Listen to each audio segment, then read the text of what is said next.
What happens if you put almost 180 hours into making just a 20-second long 3D animation? Well, that's exactly what I did. And today you can find out some of the discoveries and challenges that came up during this process. In the last video, I made music for the clip and also modified the 3D model of a Porsche. So the next step would be to start creating the environment. Later in this video, I will also go over how I simulated a spinning wheel, kicking up dust and gravel. I decided to begin the environment creation with the opening shot. I didn't have a clear vision yet, but I imagined something darker, with the car partly visible through smoke. I added various ground elements I found on BlenderKit. I also thought that adding some puddles would make the scene more interesting. While working on the materials, I stumbled upon creating glowing water. It's a cool look I might use in some future project. During this process, my approach is simple. I don't force a rigid vision onto the scene, I let things evolve naturally. When you let go of strict control, new ideas emerge, and the results can be even better than expected. As I worked on the scene, I thought adding some fog would be a great addition.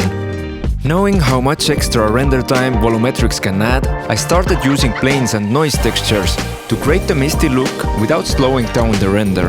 Of course, at some point I'll need to add a proper volume domain, but I'm delaying that as long as possible to keep up the momentum. Eventually, it was time to add smoke, as it was part of my initial idea. For this, I used Houdini, and this is where the time started to build up. Despite the slower pace, I completed my first environment test, and here is how it looks.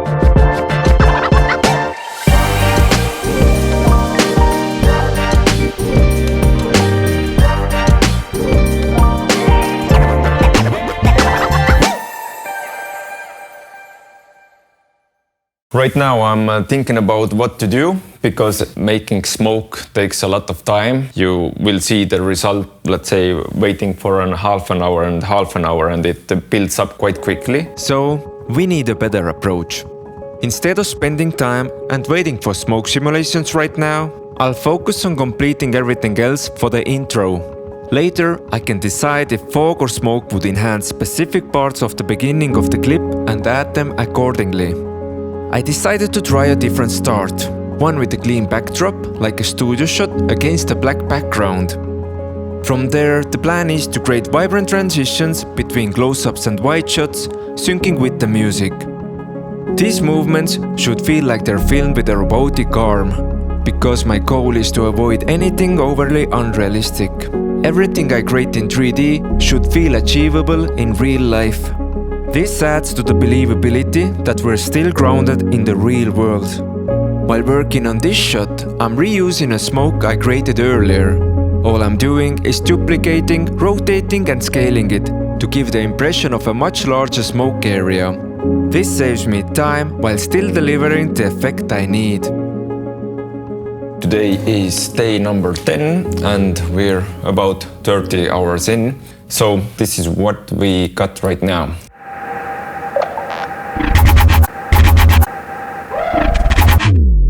What I did yesterday was mainly I focused on this Porsche text that will light up sync to the audio. So this is what took the most time, because the Porsche text itself was quite bad to use as it was, so I had to recreate it, and there was a little bit modeling and other stuff. Today I'm thinking about moving on to the very end of this part, so maybe adding custom number plate with my own BlenderQ YouTube channel name, let's say. I probably change the scene more to real travel road or something like that, and then when the wheel spins it will spit some rocks and small particles out of there. I started by creating the license plate. For the text and logo, I simply used a normal map to give them some depth. If I had needed a close-up shot from a sharper angle, I would have modeled the text and logo directly onto the plate using SVG import. Next, I looked for a faster and easier way to handle smoke simulations. That's when I discovered EmberGen. It was not only simpler to use than Houdini, but also it was significantly faster. So what's behind that?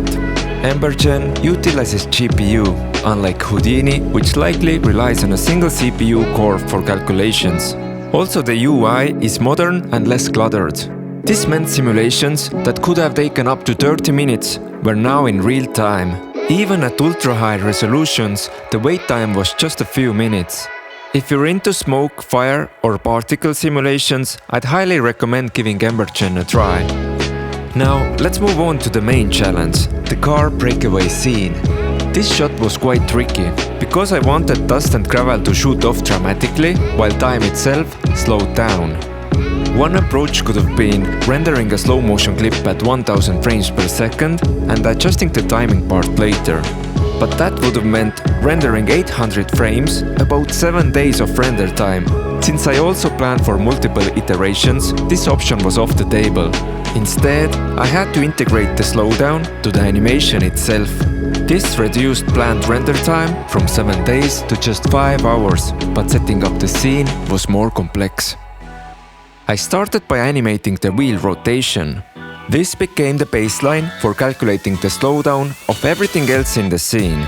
The car's forward motion was quite easy to animate, using the wheel rotation as a guide and adjusting Y position with just a couple of keyframes.